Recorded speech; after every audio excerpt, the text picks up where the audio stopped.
Hello friends, welcome to GK study.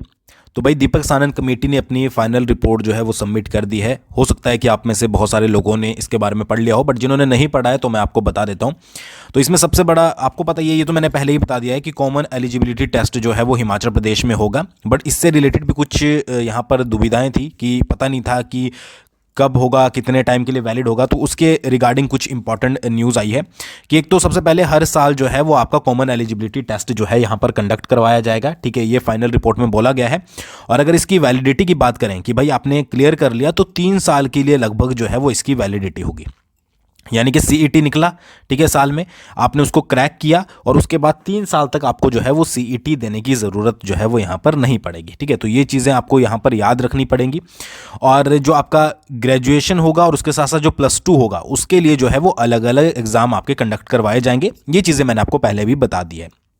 ठीक है, तो सबसे पहले अब क्या होगा कि जब भी आपको क्लास 3 की भर्तियों के एग्जाम देने होंगे, ठीक है, क्लास 3 की जो भी हमीरपुर के अंडर निकलेंगी, उसमें सबसे पहले आप जो है वो सीईटी दोगे। यानी कि स्टेट लेवल पर आप सीईटी दोगे। कॉमन एलिजिबिलिटी टेस्ट 1 साल में होगा, आपका हर साल होगा। उसके बाद जब आप उसको क्लियर कर लोगे, ठीक है, तो यहाँ पर आप जो है वो फिर की वैलिडिटी जो है वो 3 साल के लिए होगी। 3 साल के लिए आप उसको वैलिड मानोगे, यानी कि एक बार कर लिया तो 3 साल तक आपको दोबारा से उसको देने की ज़रूरत नहीं पड़ेगी। जब आप इसको क्लियर कर लोगे उसके बाद जो है वो आप जो है वो दूसरे भर्ती एग्जाम दे पाएंगे। जैसे आपके जो क्लास 3 के लिए जे वगैरह के निकलते हैं, क्लर्क के लिए निकलते हैं या फिर अदर एग्जाम्स के लिए निकलते हैं। तो ये पूरा प्रोसेस जो है वो होने वाला है। ठीक है, अब यहाँ पर आपका मेन फोकस क्या रहेगा? यहाँ पर सबसे ज़्यादा ज़रूरी रहेगा आपका सीईटी को क्लियर करना, क्योंकि यहाँ पर अभी ये नहीं क्लियर किया गया है कि सीईटी जो है वो साल में 1 बार होगा या फिर 2 बार होगा। ठीक है, और इसका पैटर्न क्या रहने वाला है? तो आपके जो पूरा फोकस रहेगा वो सीईटी के ऊपर रहेगा, क्योंकि आप आगे एग्जाम तभी दे पाओगे जब आप जो है वो सीईटी को क्लियर करोगे। और अगर मान लीजिए ग्रेजुएशन है, ग्रेजुएशन बेस पर आपके मान लीजिए 10 एग्जाम होते हैं, तो 10 के लिए आपको जो है वो एक ही एग्जाम देना पड़ेगा। +2 बेस पर आपके जो है जितने भी एग्जाम होते हैं उनके लिए भी आपको एक एग्जाम देना पड़ेगा। सारी जो आपकी पोस्टें होंगी उसमें जो है वो मर्ज की जाएगी।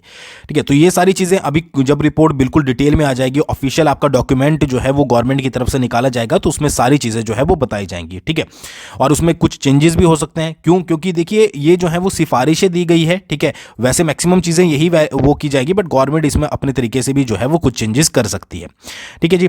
अच्छा, एक चीज़ याद रखिए कि क्लास 3 की सारी भर्तियां जो है वो इसके अंडर होगी। अब यहाँ पर बच्चों में एक संशय बना हुआ है कि जो पटवारी की वैकेंसी है, बहुत सारे बच्चों में ये डाउट बना हुआ है कि पटवारी की वैकेंसी क्या डिपार्टमेंट करवाएगा, ठीक है, या फिर आपका जो है वो हमीरपुर जो एचपी हिमाचल प्रदेश राज्य चयन आयोग है, HPRCA, वो कंडक्ट करवाएगा। तो भाई इसके बारे में अभी जो है वो संशय बना ही हुआ है। जो आपके डॉक्यूमेंट वगैरह निकल रहे हैं तो उससे तो लग रहा है कि डिपार्टमेंटल जो है वो आपकी पटवारी की वैकेंसी होगी। ठीक है, बट अगर आप प्रीवियस गवर्नमेंट के तौर पर देखें, प्रीवियस गवर्नमेंट ने जो है वो पटवारी का एग्जाम बाद में बोल दिया था लास्ट में आके कि HPSSC जो है वो कंडक्ट करवाएगा, बट HPSSC फिर भंग हो गया था। तो इस गवर्नमेंट का अभी डिसीजन ये देखना पड़ेगा कि ये गवर्नमेंट भी कहीं जो है पटवारी के एग्जाम को जो है वो HPRCA को ना जो है वो आपका दे दे कि भाई जो क्लास 3 के पटवारी की वैकेंसीज भी है वो भी आप कंडक्ट करवाओगे।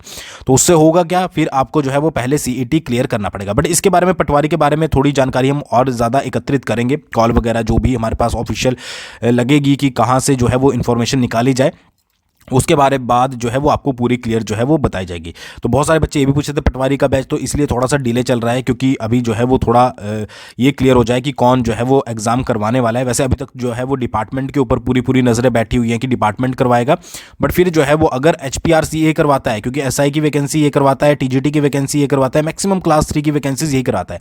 तो अगर आप TGT की तैयारी कर रहे हो, आप SI की तैयारी कर रहे हो, किसी भी एग्जाम की तैयारी कर रहे हो जो क्लास 3 के अंडर आता है, तो पहले आपको CET की तैयारी करनी पड़ेगी। CET का अलग एग्जाम पैटर्न आएगा। ठीक है, जहां तक मुझे लगता है तो इसमें एक आपकी कट ऑफ रखी जाएगी कि इस कट ऑफ को आपको जो है वो क्लियर करना पड़ेगा।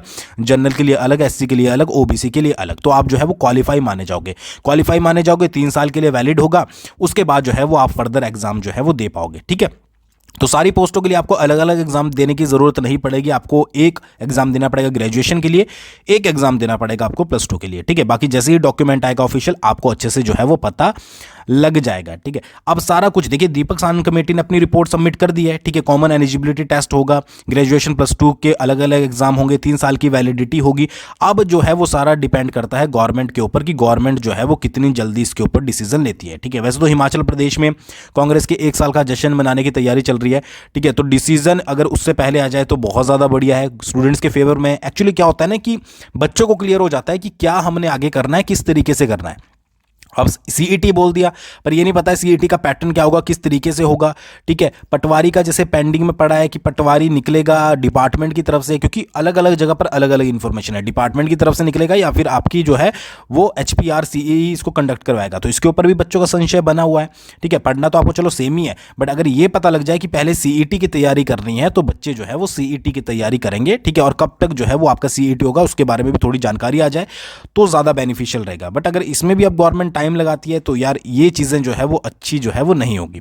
बाकी अगर दीपक सानन कमेटी की और भी फाइनल, क्योंकि इन्होंने एग्जाम से रिलेटेड, अब कुछ बच्चे बोल रहे हैं कि बोलेंगे ही कि अभी जो है वो आपका सीईटी का जो है वो यहाँ पर एनवायरनमेंट नहीं है, किस तरीके से कंडक्ट करवाया जाएगा। तो इसमें भी जो है वो यहाँ पर बोला गया है कि जो आपके कॉलेजेस होते हैं, ठीक है, आपके हर जगह पर कॉलेजेस होते हैं, गवर्नमेंट कॉलेजेस होते हैं, तो उसमें जो लैब वगैरह होती है उसमें आपके एग्जाम जो है वो कंडक्ट करवाए जाएंगे, या फिर किसी थर्ड पार्टी को जो है, मतलब यहाँ पर बोला गया है जो एग्जाम कंडक्ट करवाएगी सीबीटी वो ज़्यादातर जो है वो थर्ड पार्टी करवाएगी, जिसमें ज़्यादा बच्चे होंगे। ठीक है, मतलब कि जो आपकी कंप्यूटर बेस्ड टेस्ट होगा वो थर्ड पार्टी द्वारा लिया जाएगा।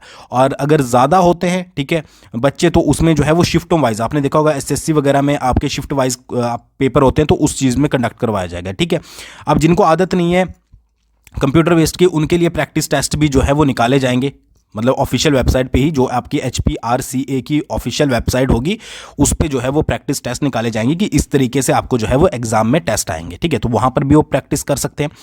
अच्छा, एक चीज़ उन्होंने और भी यहाँ पर मेंशन की है कि भाई जहाँ पर आवेदक कम है उस कमेटी में OMR सिस्टम लागू करने का भी सुझाव दिया है। अब ये क्या चीज़ है, ये जब तक ऑफिशियल डॉक्यूमेंट नहीं आता तब तक जो है वो इसके ऊपर हम नहीं बोलेंगे, बट फिलहाल के लिए जो है वो आपको ये चीज़ याद रखनी पड़ेगी कि CET और उसके बाद जो है वो CBT दोनों ही मतलब कि कंप्यूटर बेस्ड आपके जो है वो एग्ज़ाम होने वाले हैं, तो उस तरीके से आपको जो है वो तैयार रहना पड़ेगा।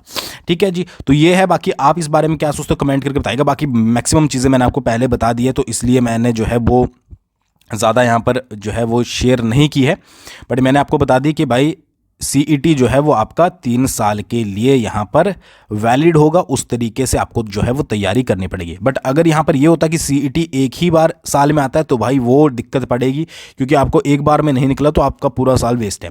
अगर 1 से 2 बार आता है, ठीक है, तो भी ठीक है कि एक बार हो जाता है, ठीक है, नहीं तो आप दूसरे की तैयारी थोड़ी बहुत कर सकते हो। ठीक है जी, तो साल में 100 नहीं, सिर्फ 20 भर्ती परीक्षाएं। ठीक है, मतलब अलग अलग पोस्टों के लिए डिफरेंट आपको पता ही है कि कभी ग्रेजुएशन की किसी पे निकल जाती थी, फिर ग्रेजुएशन की दोबारा से भरो, फिर ग्रेजुएशन की दोबारा से भरो, अलग अलग नोटिफिकेशन आते थे।